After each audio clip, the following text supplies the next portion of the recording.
world. My name is Max Tyne, and I love video games. I'm the Megabuck. I really love video games. My name is Raph, and I also love video games. Hey friends, Vinny here, and I love video games. And welcome to the Game Treasure Podcast, where we bring you treasured video games of yesterday, today, and tomorrow. Warning, the Game Treasure Podcast is not for children, or anyone with a brain for that matter. This week, listen, there's two games that got their 1.0 release as of the week of this recording, and just by coincidence, they're ones that we've been interested in. They're both based in Greek mythology. Sorry. So I'm talking about Greek fantasy roguelike strategy puzzle game Minos, as well as Greek fantasy roguelike action game, the sequel to one of the decade's most beloved indie hits, Hades 2. And I know what you're thinking, Mac. That game came out a while ago, and I know I didn't play it. I didn't want to play it until now because I was like, I'm gonna wait until they're done cooking. Yeah. And we're gonna talk more about that later. But I'm just gonna go ahead and say the soup is the same as before. But let's go ahead and start our episode off correctly, as we always should, by having Delicious. the Megabuck and RetroGameTreasure.com take us back in time with this week's Retro Zone game. Buck. Let's go back in time.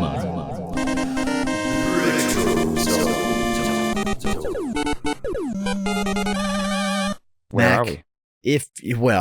I was gonna do something clever, but the best thing I can think of is that if you can dodge a wrench, then you can dodge a ball. Oh, okay. All right. That's only one dodgeball game that I can think of. It's actually a two. sequel to the 1987 arcade game of the same name, and that is Super Dodgeball. Super NES. Dodgeball. That game fucking beats ass.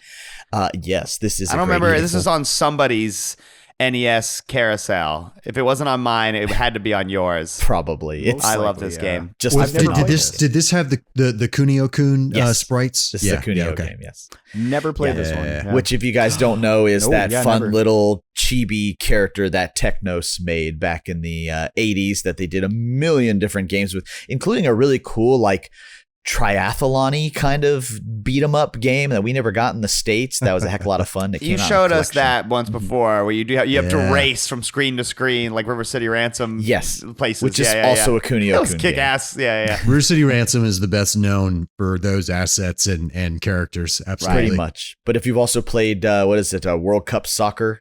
That's also another one uses the same characters, same sprites. Awesome. These guys like to recycle assets.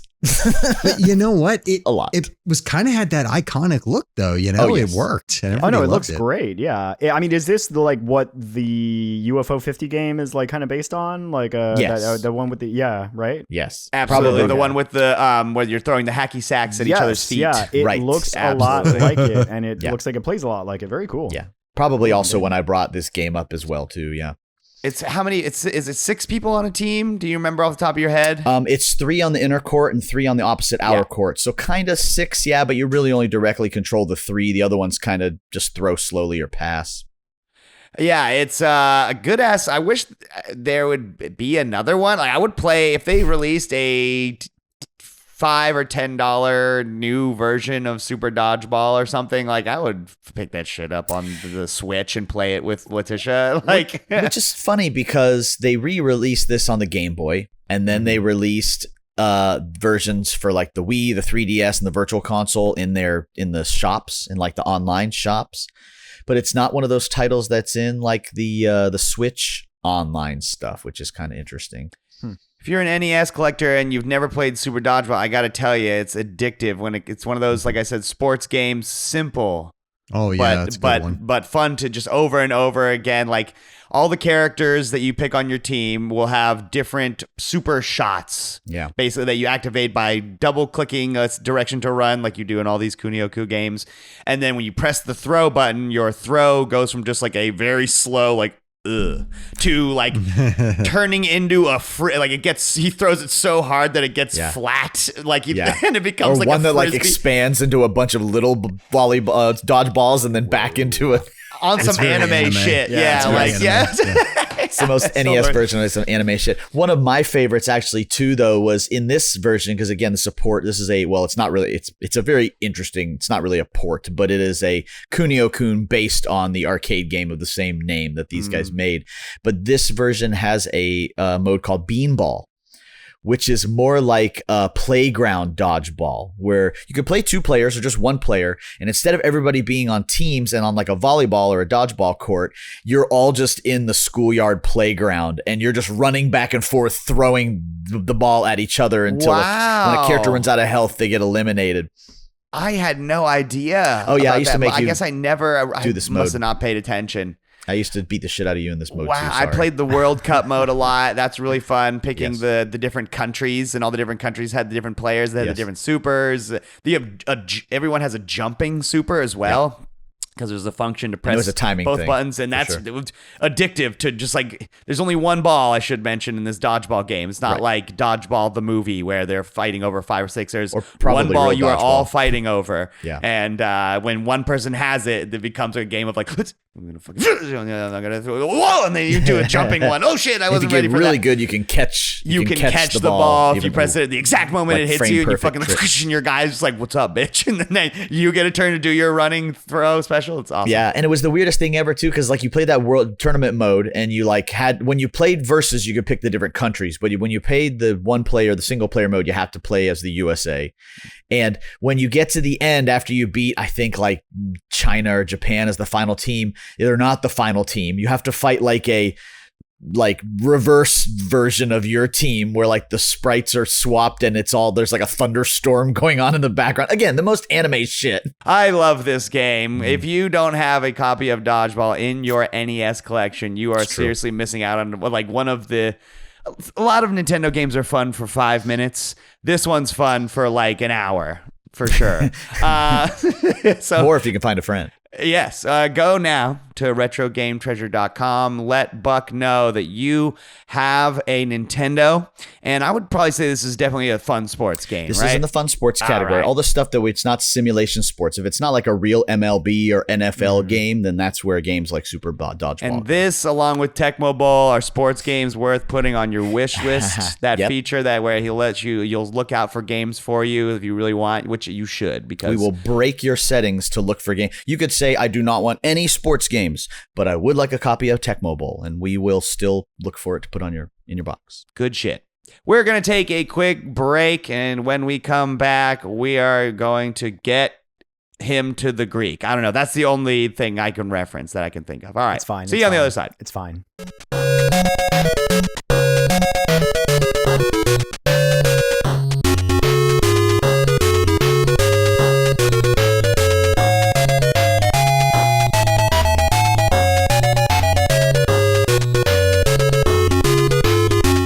Okay, all right. Listen, it is time to talk about 2 roguelike, Greek-like games. One of which I had a lot of fun with, and it might not be the one you're thinking of. It's the one I'm going to talk about first. I played quite a bit of Minos or Minos. Tell me about this game. 'cause It's it looks Minotaur, so so maybe it's Minos. I didn't hear anybody say that out loud in the game, so I don't know. It's published by our beloved Devolver Digital and developed by Artificier. That's the name of the company. Not Artificier Games, just Artificier. This game is, in my notes I wrote, exactly my shit. You play as Asterion, the fabled Minotaur of the Labyrinth, and as Daedalus, the Labyrinth's mythical inventor. It is a roguelike, like, pathing game, basically. Like, you have this isometric version of Tecmo's Deception, essentially, with this game. It's so, if you enjoy looking at something for a long time before you make any decisions, like me, you like this game. So This game is right up my alley. when you start a run, you pick basically like an initial labyrinth to enter. You have 3 options usually. And in like roguelike fashion, these are like pathing areas that you can later like look ahead to see where you're going to and from or whatever, but they'll have descriptions of what they are. So like, this labyrinth is extra big, and so it's harder to defend in that regard. And like, this labyrinth is regular size, but it's got extra enemies. And then in this labyrinth, like a special thing is going to happen in the middle of the match. Which one do you want to do? And then you pick one of those, and then you are transported to the labyrinth itself. Then you are basically informed that there are enemies that are going to enter through one of several entrances to every randomly generated labyrinth. So the first wave of enemies, for example, will have like 2 guys at the door, but then by the time you're in the last wave, they're coming through 4 different entrances, and there's stacks of 3 enemies at each door, and you're having to place Tecmo's Deception style traps and run around as the Minotaur, setting stuff off, fighting them just straight up with your huge ass Minotaur axe and stuff like this. Did you get to play this game, Buck?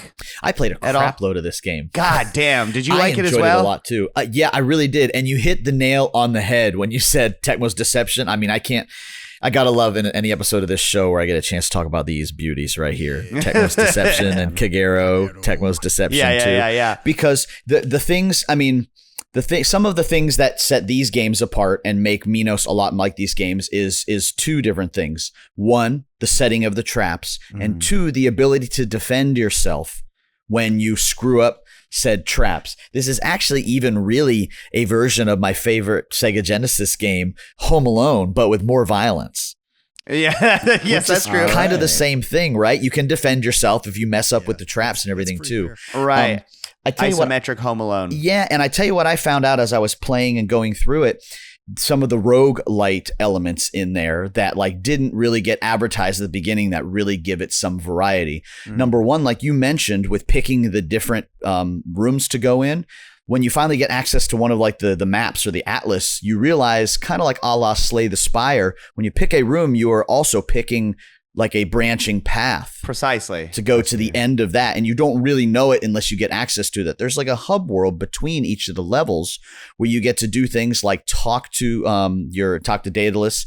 You get a little encampment where you can craft new traps, learn new things, and there's sometimes some merchants to buy different items from that will upgrade the ones that you have as well too, or give you unique perks just like any good roguelite has. Yes. I really enjoyed the fact that once you learned the way that you place the traps, like you mentioned, it's not really a tower defense game. When you tell people waves of enemies, the first thing they think of is tower defense. That's what I was going to kind of call this. Because the only thing you're defending is yourself. Right. The only way to lose the level is the guys will get to the center of this one area. Yeah. And when they get to it, it's different on every randomly generated map. They get basically this like ability, this passive ability, which is to know generally which direction you are in the maze. Yeah. And hunt you And so down. they'll get to this part and then be like, oh, and they'll start coming after you. And you can fight them. And usually, but like obviously, if you die, then you have to start back over at the top of the maze. But if the paths that they come from, and so what happens is they only release X amount at a time. Once you eliminate them, it pauses and you get time to add more traps with the currency, like their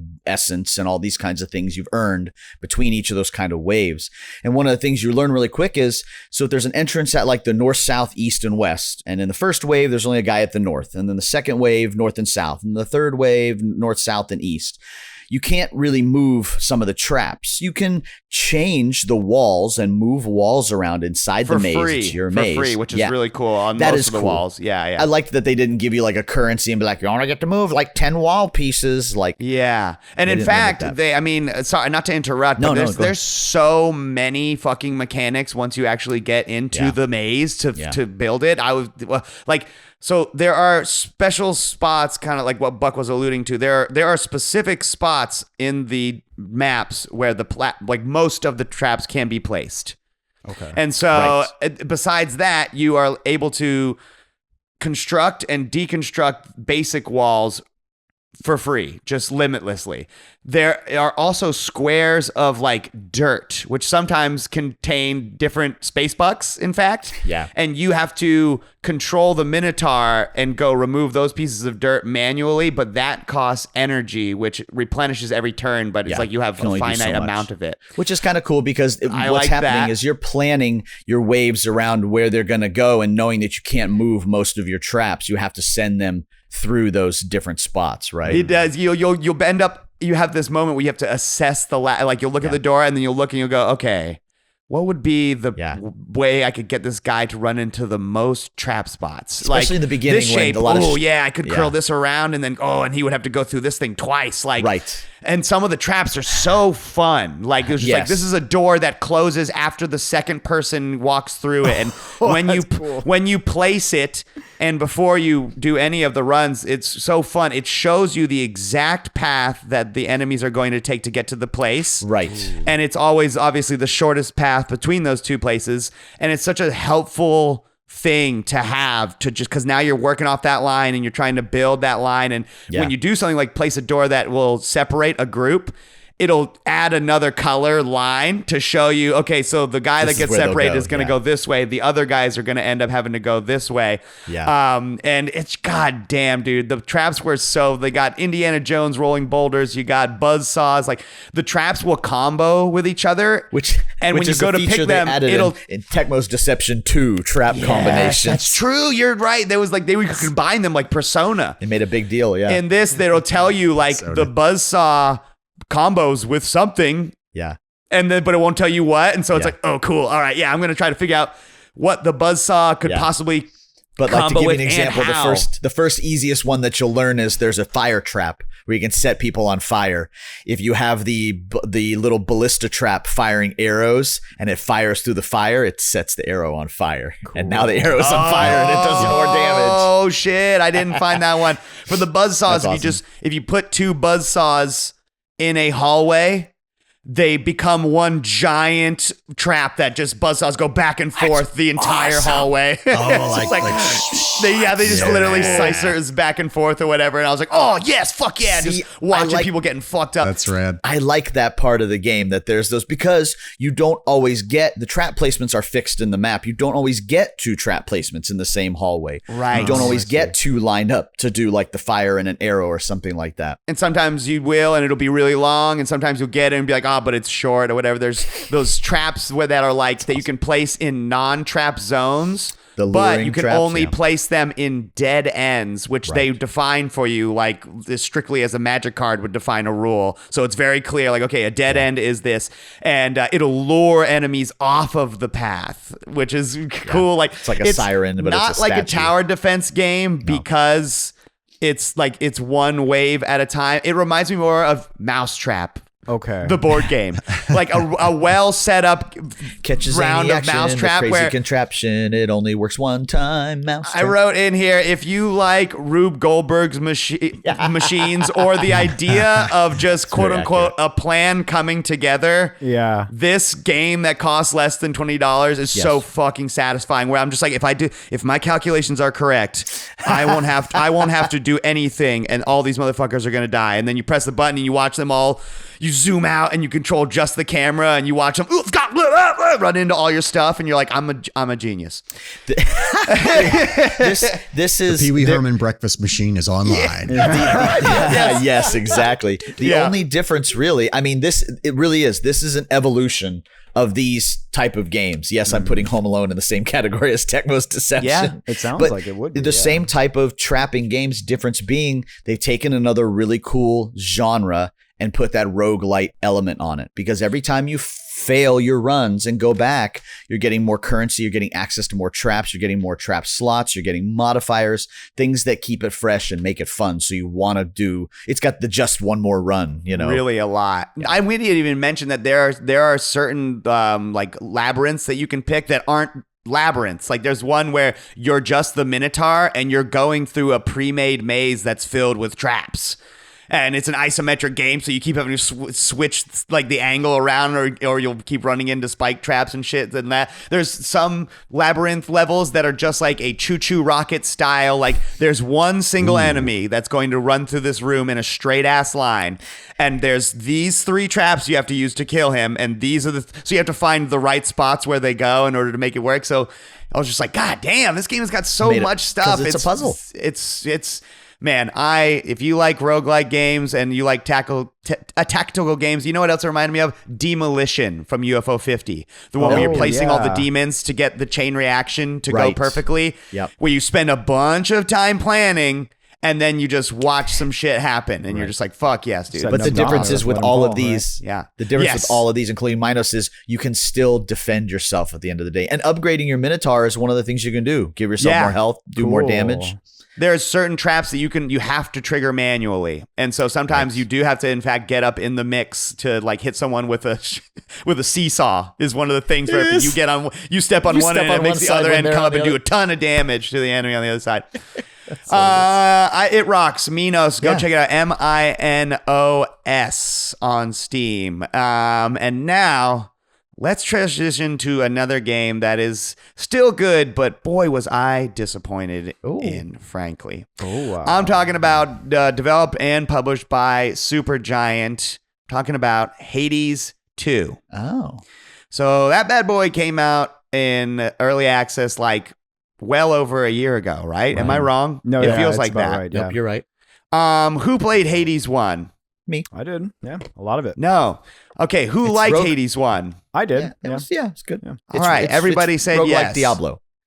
So Hades 2 is Hades 1. Yeah. So I mean, I'm going to start out. Yeah. So it's a really long. What else you got today? Is that what you're trying to say?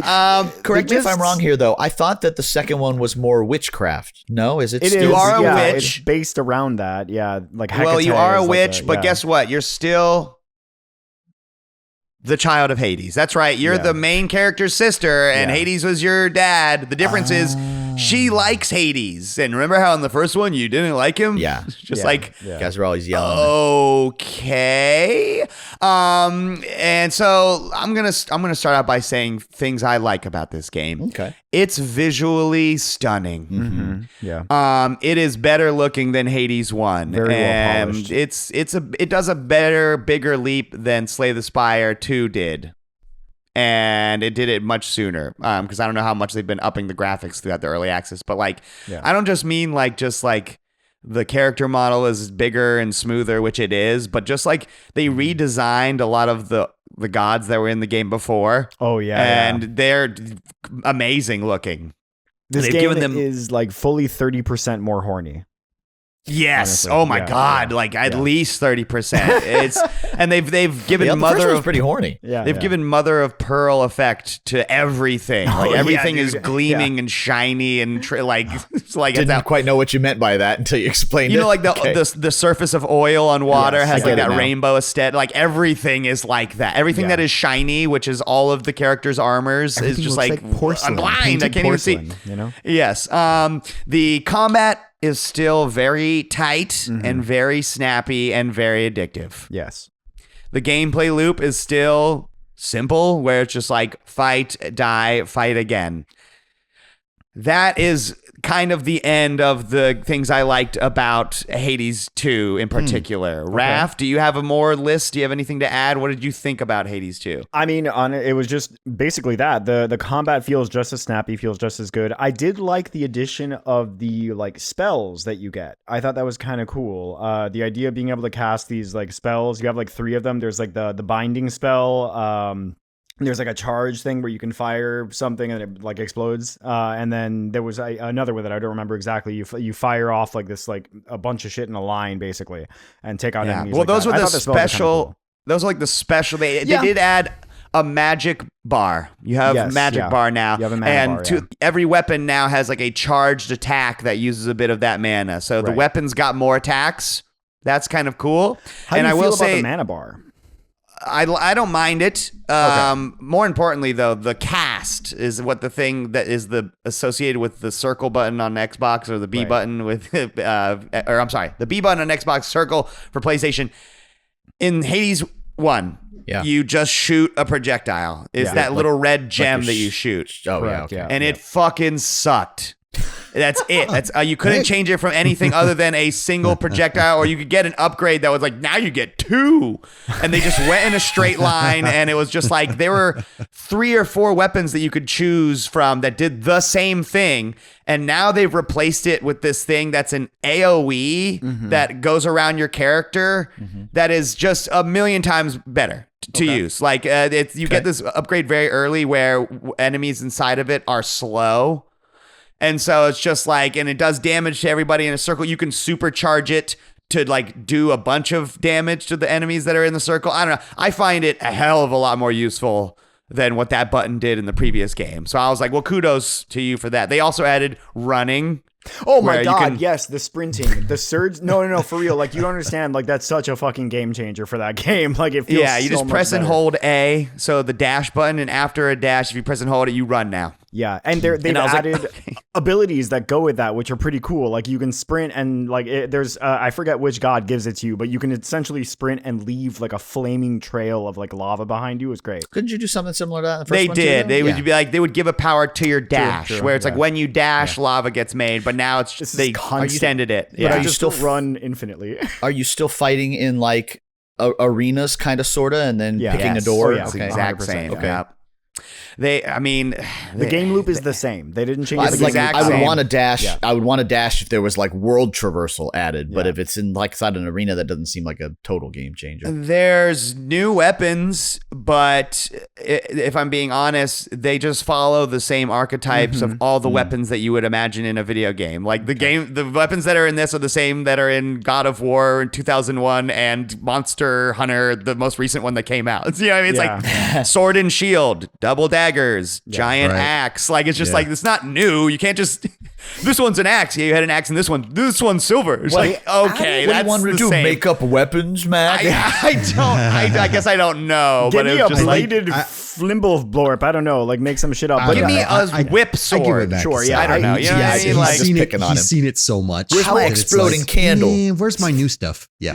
give me like a book, and then I'd be like, oh, that's like weird. casting Make a book a spells weapon. and You know shit, what I yeah. mean? And Yeah, that's why Castlevania 3 was so cool. That's what I'm just saying. There's something you could do, but it's like I said, the ones I've unlocked so far is staff, double swords, giant axe. It's giant sword. It's just like, So your main gripe is that it's just more of the same.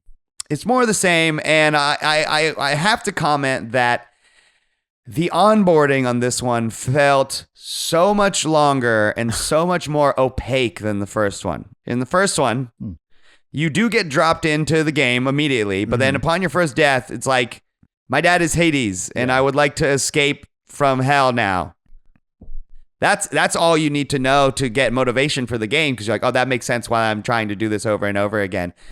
In this one, you do the thing, and then you get dropped off, and then this lady's like, I will kill Kronos and avenge my father. And you're like, what's up? Yeah.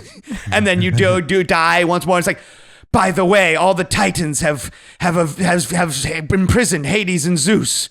Yeah. And you're like, okay, so wait, who are the Titans? The Titans are the guys who spawned the gods, right? Oh, my dad is Hades. Oh, okay, so you're Hades' daughter, and the Titans have... Why is this, like... If you have so much shit to say, just say it pretty quickly, please, because I got to do this a lot. You So could I don't want that in to... 2 sentences later. The way that it tells you that you're Hades' child too doesn't really like explain it properly. There's like a photo that you can brood over. Like, it literally says brood. You go up to, you hit R1 to brood, and it's a photo of That's a very Hades thing, standing though. above a man and a woman holding a baby. So it looks almost like Hades is your grandfather, maybe, but then you realize, oh shit, the baby's me and that's the brother. But yeah, that was confusing as fuck, honestly. They're hiding out in the castle of... I just had to... I gotta ask, how did you feel about the idea of having to gather resources now? Because that's a thing in this game. Did you know, like, there was the... I'm trying to remember if that was in the previous one. I don't gathering. remember You have to, that. like... You unlock a pickaxe to gather silver to make No, you just more had the weapons. I stuff remember that you had to was like dropped. pick flowers and shit. I think I don't know. It's not. It doesn't didn't add anything make me to be it, like, yeah. fuck yes, Yeah. dude. Like, I'm just like, nah, it doesn't. It just You know feels what like I want chores. I don't in know. my Like, roguelite action game, resource management. Sure. Yeah, no, I'm good. Yeah, I mean, I don't wanna have to understand do that it makes the hooks so that I'm like, I gotta get more silver. I hope I get some on this run. But it's just like the game suffers from like the Disco Elysium syndrome, where I'm like, man, this writing and voice acting so great.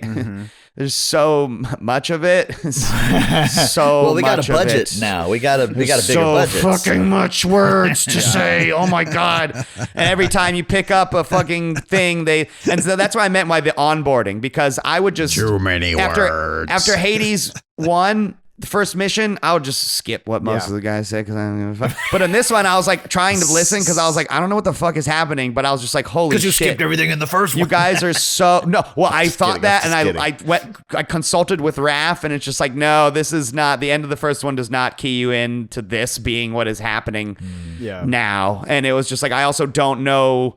My character's motivation, I guess, is she just misses her dad, but her dad's mean. Her dad is Hades. I don't know. I wasn't compelled by it. I gotta say, yeah, I'm getting big if it ain't broke, don't fix it vibes. But I gotta say, this getting its 1.0 release so close to the early access of Slay the Spire 2, and Slay the Spire 2 being so good because they added multiplayer mode, and it was the thing that was like, it's a new thing. There's multiplayer. It's just like, what about you, Hades 2? What do you got? It's just like, you're a lady now. And I'm like, that's not enough, dude. That's not like, that's not enough to make a new video game, bro. Sorry. Yeah, no, it really is just more of the same. It's like you said, like the broth has not been altered. I don't know. They didn't do much with what they had. They needed more in the stew. Right. I'm just, it's the same leftovers, and I'm just like, oh, damn, you guys cooked this for a while, and it's the same. You didn't change anything to it. Okay, all right, that's cool, I guess. I will say, I did like when I wasn't listening to people talk at me in the hub, and I was actually doing the actual run, like that was fun. Like I had a really great time actually playing the combat, like because it's more Hades. But then they put an exclamation point over Odysseus' head, so you feel compelled to see what's going on, and then he's just like, "Oh, young one, I remember when I was young, I used to go sailing in the Aegean Sea.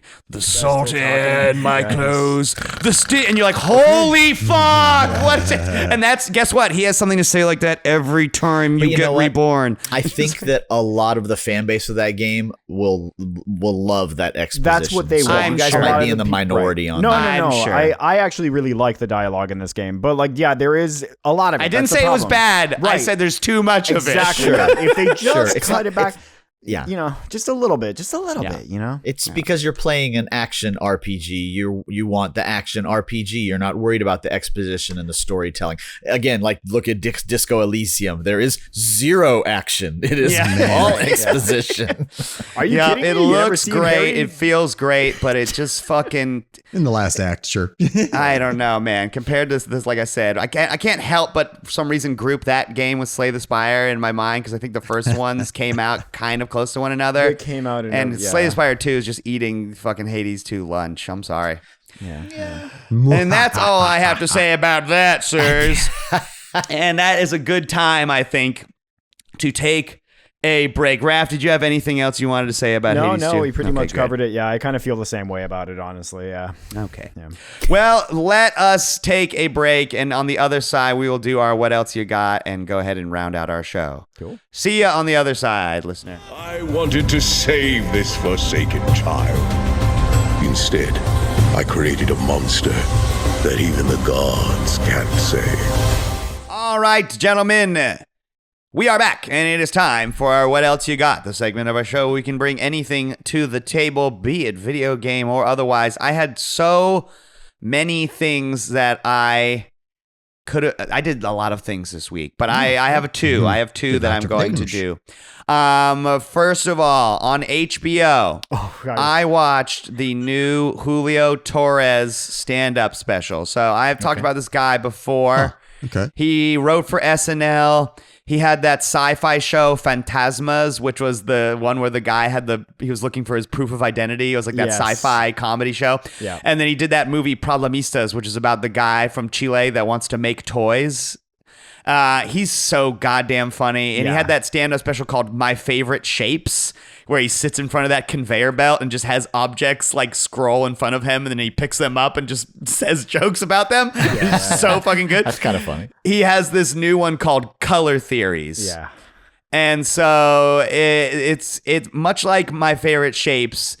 Like Julio Torres is like on par with Jerry Seinfeld in terms of observations that are just so interesting and on point, but like only Why do we park in the driveway? it's just like just like little things. Even like when I last saw, was lucky enough to see Jerry Seinfeld live, and he did a joke about like getting ready is like a noxious fume in the room. When one person starts to get ready, there's a big cloud of it. Are we getting ready? Who's getting ready? Are we ready to go? Are we ready? Who's ready? And I was like, the idea of like getting ready is like a noxious fume is the type of shit that Julio Torres would think of. And this whole entire special is just him explaining the world to you completely via the references of different colors. So like it's one of those things where I cannot do justice to the jokes, like, because it's like a full stage play thing with like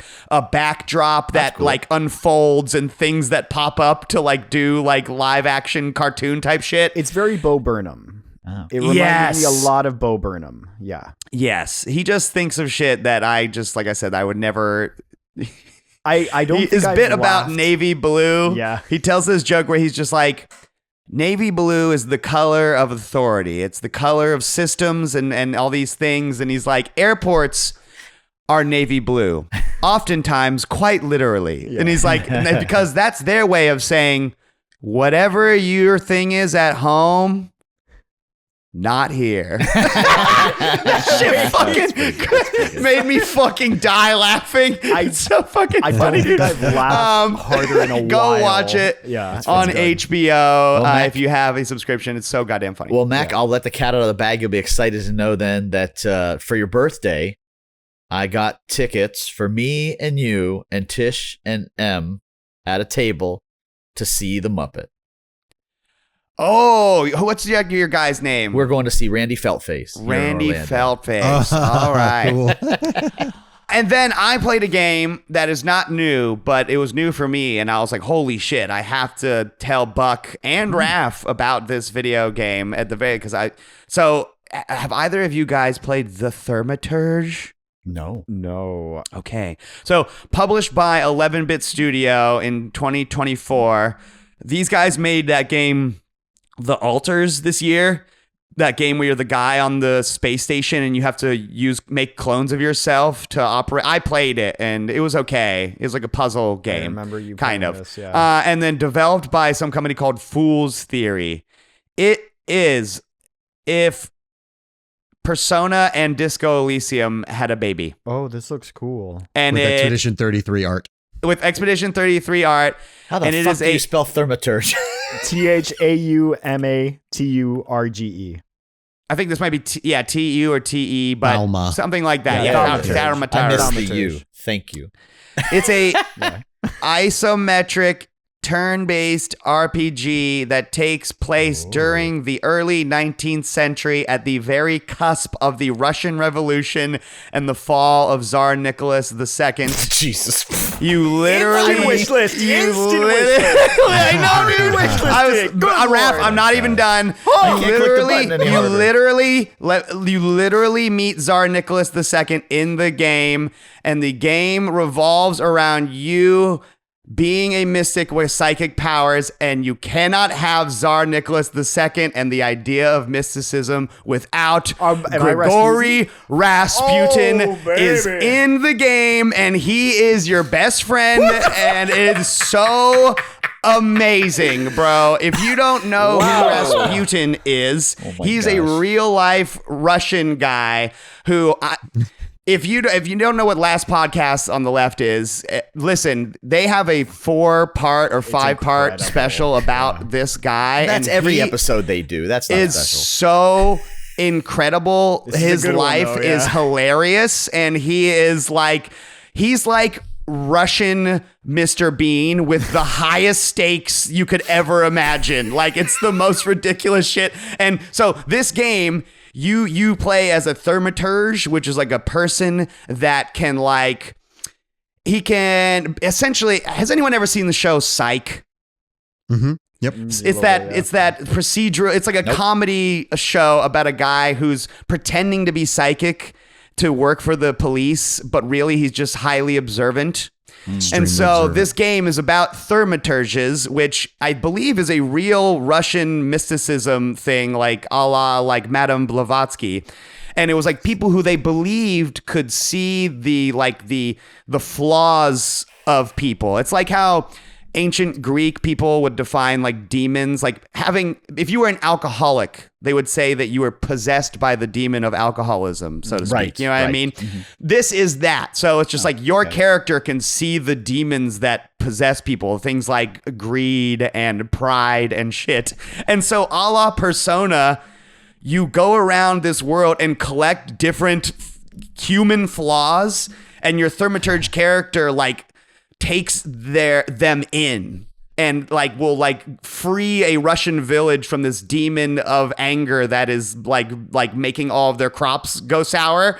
And the way you save the town is by fighting the demon thing, and then like Pokemon Persona style, getting him on your team. And now he's essentially an Esper that you can equip that will teach you skills and give you different like abilities and shit. Wow. And that, the RPG part of it, is like the trimming. The real heart of the game is the Disco Elysium part that I'm talking about, because like the way your guy, like his power works outside of battle is like, I can do it best by giving you an example, which is like, you have to go get a change of clothes because you're a disgusting early 20th century mystic Russian guy. Makes sense. And you need to go to a big party because you actually are an aristocrat. And the tailor will not do his job because something is wrong with him. So you have to figure out what's wrong with the tailor. So you go around his room and observe things. You have this like sense that you press with the R2 where he snaps his fingers,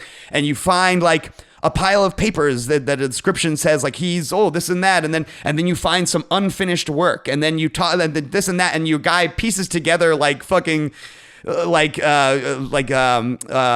god, what's the lawyer game that we love so much? Phoenix Wright style, like like the tailor is having like an inspiration like block or whatever, and so you end up unlocking a new dialogue box with him when you talk to him, a la like a BioWare game or something. Dude, it rocks, bro. Cool. And Rasputin is in the game, bro. It's so fucking good, bro. Right, Raph, and Buck, you would love Raph, the it's RPG. 60% off right now, bro. It is. I saw it's that. like 2 years old. It's 2 years old, and it's on sale right now because I think it just had its second birthday. Buck, you would love the RPG parts. Raph, you would love the fucking story. If you want this, but you want it in the 40K universe, just play Rogue Trader. But I already played Rogue Trader. So Rogue Trader is like a CRPG. Okay. This is a turn-based RPG. With the isometric part is just the exploration. Like when you go to fight, it becomes just a straight up turn-based with no timing mini games to dodge unblockable hits that kill you in one shot. You mean I could just sit there and think about my turn without having to worry? Oh, and then when you do your turn, you just watch the cool Russian demon that's your persona fly behind the guy and do a backstab as you just like punch him in the face with your like Russian like trench knife. It's so cool, dude. Thaumaturge. Go check it out. Buck and Raph specifically. That's cool.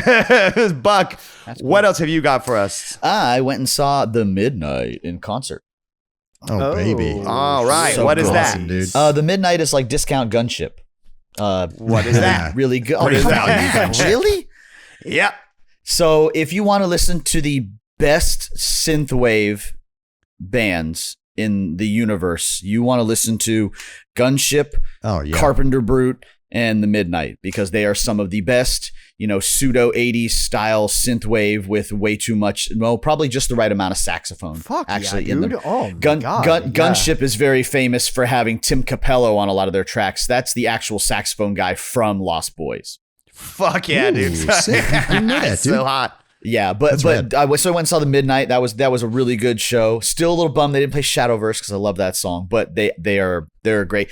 It was at House of Blues, which is my favorite venue, and even though it was a little crowded, it was just like it was the most chill like show ever because it's all just vibey. It's synthwave. You know what I mean? Yeah, There's no heavy I rock. imagine. There's no. Yeah. It's all just stuff like that. So it's a lot of fun. Mr. Vanacore, did we do anything else that was important worth mentioning for what else you got? Well, was there? Really good steakhouse. This motherfucker hopped on an airplane 3 days, and flew down here, and we did a 3.5 day guys weekend. Hell yeah. With me and him and 4 of our other buddies where we just played board games and ate junk food and went to a nice steakhouse and played some golf and then played some more board games. Cigars, the honey trick. Any good board games of note? The newest hotness, which is Root. Root.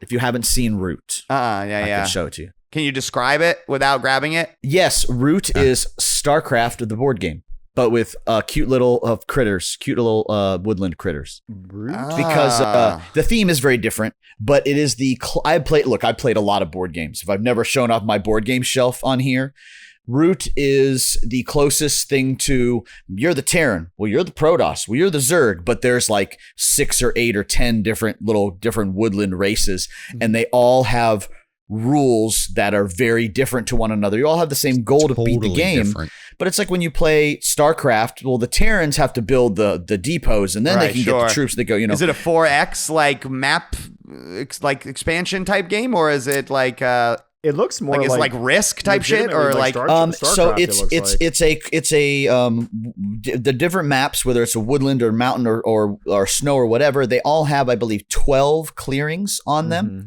which is what you work with. And so they're all in fixed places on the map. They all have types assigned to them for each game. It's variable each game. But the thing is, every one of the races plays different. I'll give you a couple of examples. The Marquis de Cat is almost like the Terrans, where he has workshops all over the map to start with. He is the biggest threat at the beginning of the game. And everybody's trying to take down his workshops while he's trying to build more things to get enough victory points to win.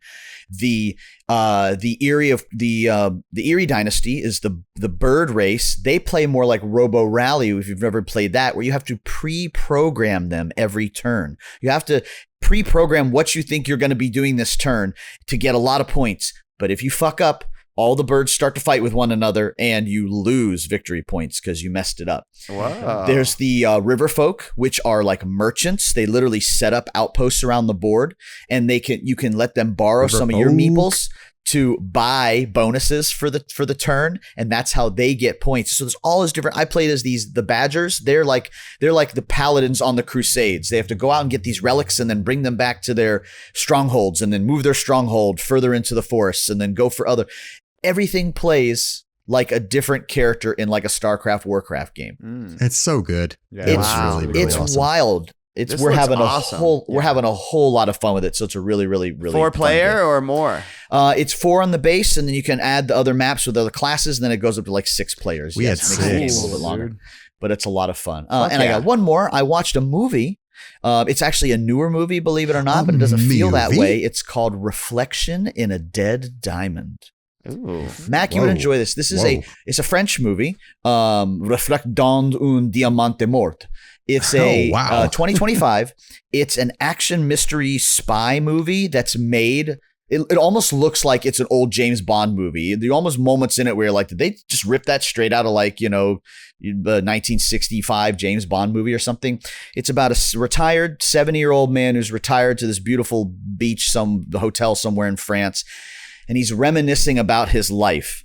But during his life, he was, let we say, into the espionage action, as it were. And his neighbor at the hotel mysteriously disappears, and he starts having all these flashbacks. He was like a James Bond 007 spy. Oh. And he's seeing all these things that happened all throughout his life. But then when you get to the end of Act 1, the beginning of Act 2, you meet another character who shows off this really famous series of spy novels.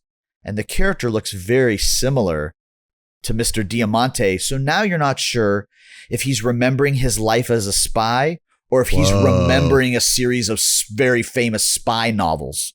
And he's just got dementia or something in his brain.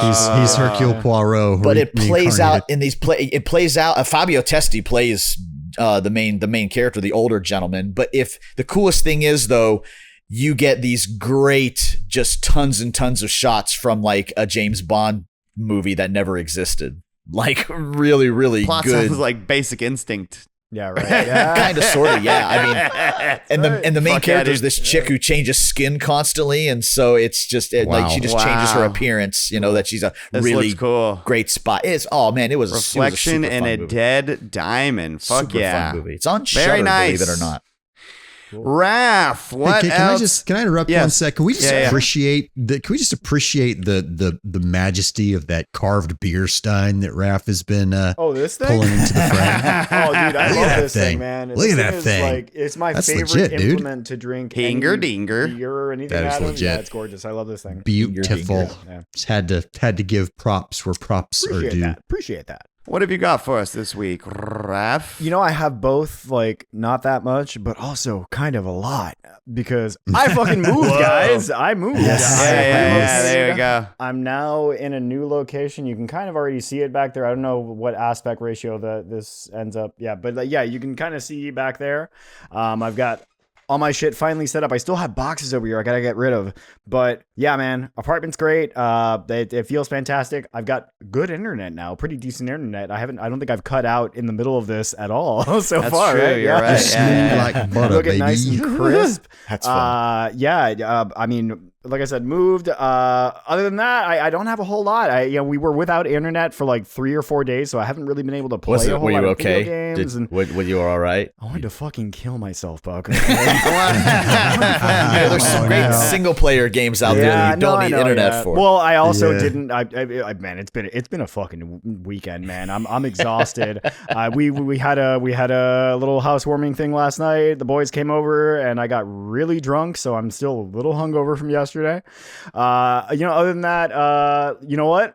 Fucking awesome shit that came out recently that I think it was like a day or two ago, or maybe even like, yeah, I think it was yesterday. So obviously I'm a big Elden Ring nerd, but Alex Garland's Elden Ring finally got a release date and a cast the list. A24 movie. Yep, Yes. it's coming out March 3rd, 2028, Sick. and there's a cast list, and we still don't know who is playing who in that. Oh. But I'm so Dude, fucking did you excited see for the that. leaked set photos? Oh, that yeah, people baby. I took saw of those the shits, ruined like- cathedral. Wow. The day they were leaked. yeah. Straight out of Elden Ring and Night Ring, dude. That's Yeah, Holy so crap! It was excited for perfect. it, man.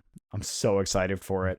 But yeah, love other than him, that, dude. you know what? I did play a game. Actually, Venicor, you brought this up a while back, but I finally got to play it. But I got to play Slay the Princess.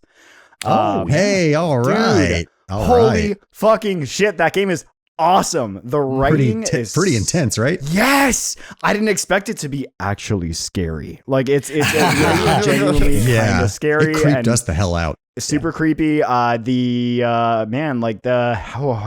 haven't finished it yet. I had a friend of mine play it, and they ended up beating it in one night. That just sat down and played the whole thing through. But yeah, the writing is great. The character of the princess, like that voice acting is just top notch. But yeah, that's all I got. That's all I got this week. Not a Nice. whole lot, but a whole lot.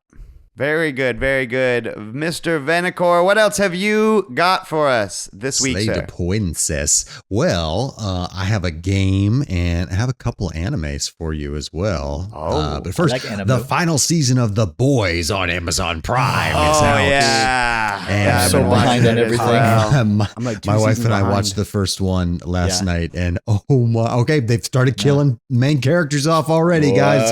Buckle up. Oh shit. Yeah, that Yeah. show's very fun. Oh, wow. I like Yeah. it better than Gen V. Oh, Didn't oh, watch me that too. one. That's me a too. spin-off. spinoff, right? Yeah. Yeah. Gen V's legit, but yeah, I'm with you. Gen V I'm is with pretty you. cool. They take place at the same time, like in these past Oh, couple neat. It's seasons. parallel. That's And they've cool. been interacting with one another, the two shows have. Ooh. Yeah. And so it's yeah. been a bit of information overload, but a If you fun like the show, world, always man. fun. The guy that plays It's one of Homelander those is the best, dude. Yeah. Dude, look, Anthony Starr, Starr has said publicly he wants to play Albert Wesker if there's another Resident Evil Oh movie. my and God. everybody is on board with that. He'd be so good. Oh, it's perfect. It's Put some already Zach perfect. shades on that Krager's guy, movie. and yes, Oh, yeah. absolutely. I know, Exactly. right?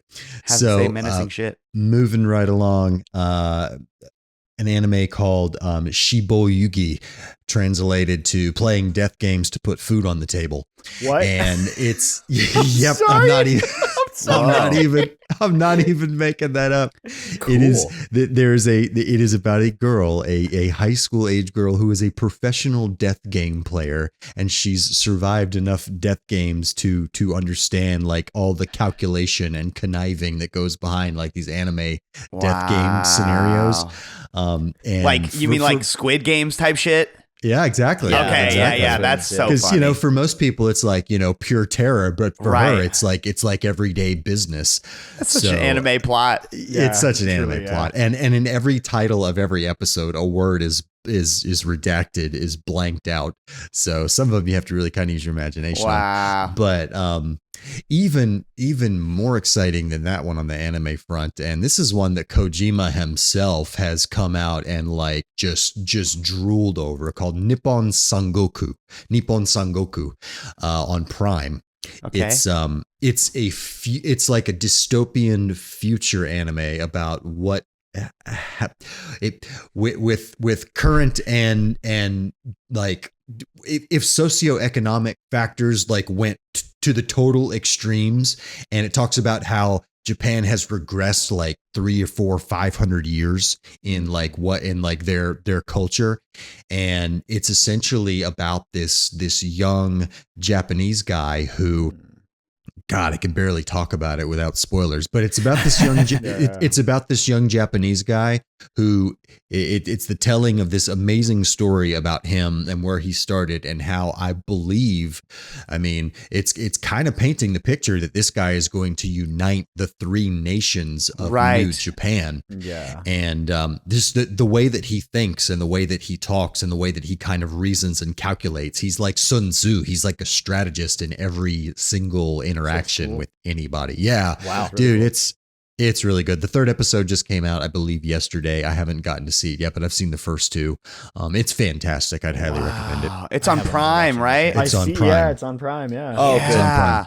I saw the Sangoku. thumbnail and I was like, what is this? It's number one in anime right now on Prime. Wow. Yeah. Because it said something about like, it's the second Edo period. It was alluding to what, Venekor just said about Japanese history. And I thought it meant that it took place in the A new past, but I Meiji see what era. you're saying. Yep. It's new. It's the three broken up nations. Japan. Yeah. Sangoku. They've gone back to feudalism. That's fucking Yeah, tight. kind of. Yeah. But with the flavor of all the history of what's happened in the world and happened in Japan in real life. So like you're seeing Tokyo Tower with this, group of, with no electricity, with this, group of thugs holding meetings underneath it. It's wild. It's That very is fucking tight. This looks fucking dope, dude. Yeah. Yeah. it's cool. The first Nippon Sangoku. God.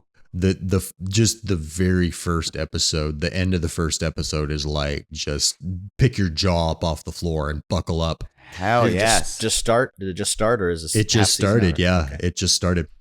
And I'll wrap up my What Else You Got adventure of the week with a game. This is part of the Game Treasure podcast.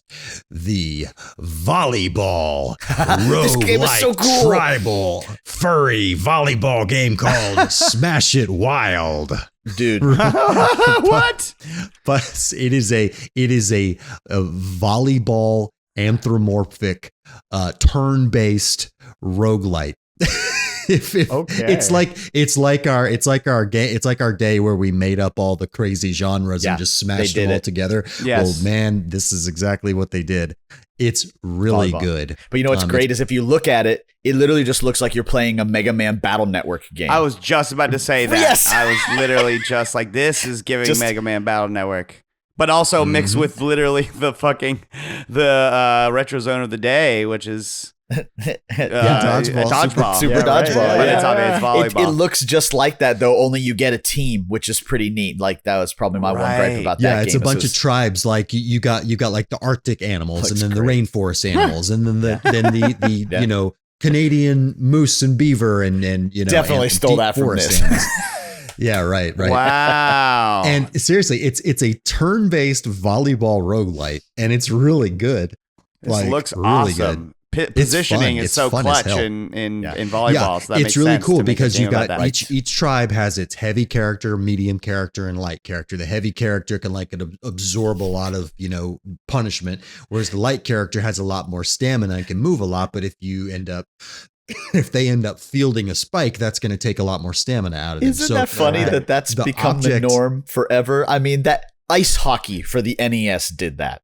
The skinny guy, the average guy, and the three big has guy. been a magic number for thousands of years. Yeah, true. So the crux of the game is each light, medium, heavy has a certain amount of stamina. They can move a certain amount, have their all their different moves that make them unique, etc. The object of the game is you're trying to exhaust the other team to where you can land a spike and score the point, and it only takes 2 points to win the match. So almost like a turn-based strategy puzzle, because the rogue elements come in as you're building your run, because I've only done the first level of it, the bronze level. But there's 19 days, and you've got a game, and then you've got 3 days to strengthen your team and to be okay, do I want to go on an adventure to build up inspiration to buy more abilities? Do I want to get a relic, or do I want to get a skill points from a fan or something like that? And then a practice match, and then it just goes on. And if you would get to the finals, your 19th day, you can win the run, and then you get your contracts to do permanent unlocks. The rogue-lite elements to change the game up, et cetera, et cetera. Cool. So lots of really cool stuff going on under the hood on this one. Wow. But, this looks fun and not that expensive. It's fun. Gotta love Steam. It hooked me $10 game. It hooked me $10 right away. or so. Ooh, baby, I mean, this has $10. been a crazy week for games. Pragmata came out. Mouse came out. This came out. Oh yeah, Mouse PI. Yeah, you just go to X or go to YouTube and Google too much cheese. You will. Your night is over. Cheese. Your night is over. The memes are too good. Turn your adult filters on. Yes. Don't Google too Exactly. much cheese. Be very careful when Googling too much cheese, as it may result in injuries. Just go. Just dive in, baby. All right, that does it for today's episode. We have reached the end once again, dear listener or viewer. Thank you so much for getting all the way to this spot right now in your life. Do us a huge favor, like and subscribe. Don't forget to check out the Super Interview Brothers on YouTube, and it is on Spotify now as well. In fact, if you go to www.patreon.com/the-GTP and become a $5 a month subscriber, you will get the episodes of Super Interview Brothers 1 week early via a Spotify feed. For just a cup of coffee. For just the price of a cup of coffee a month. And I did want to mention that I did create a new $1 tier list on patreon.com. What does it get you? Nothing. But what does it get me? Gratitude. $1. Yes. Because I bet you got $1. It's pretty affordable if you ask me. Look at this face. So it's go- worth $1. It's Yeah. worth $1. Go now. It's worth $1. I agree. Go now to patreon.com $1. /the-GTP to get that stuff. We want to thank Crunkwitch for the use of our theme song, Clash of the Droids. You can find them on Spotify, Apple Music, anywhere you can find music on the internet. And of course, we need to thank RetroGameTreasure.com, owned and operated by the Megabuck himself, bringer of the Retro Zone. RetroGameTreasure.com is a subscription service that helps you grow your retro video game collection. I've said it before, anyone can just buy a video game, but growing a video game collection can be a real pain in the keister. All right? You got to do a lot of scouring. You got to go to flea markets. When was the last time you went to a flea market? I didn't think so. Instead, He's right. you can God dang it, go he's to right. www.retrogametreasure.com, become a subscriber, tell Buck what video game consoles you want to collect for and what genres/subgenres of video games you enjoy. You can even wishlist video games, as we said earlier. And then Buck will painstakingly hand pack a box of refurbished video games and mail them to your door for you to permanently add to your collection. Yeah. Forever, ever. So go now and start collecting retro games the easy way today with RetroGameTreasure.com. But as I said, that is it for today's episode. Until next week, my name is Max Stein, and I love the Game Treasure Podcast. It's so bad. It's so bad.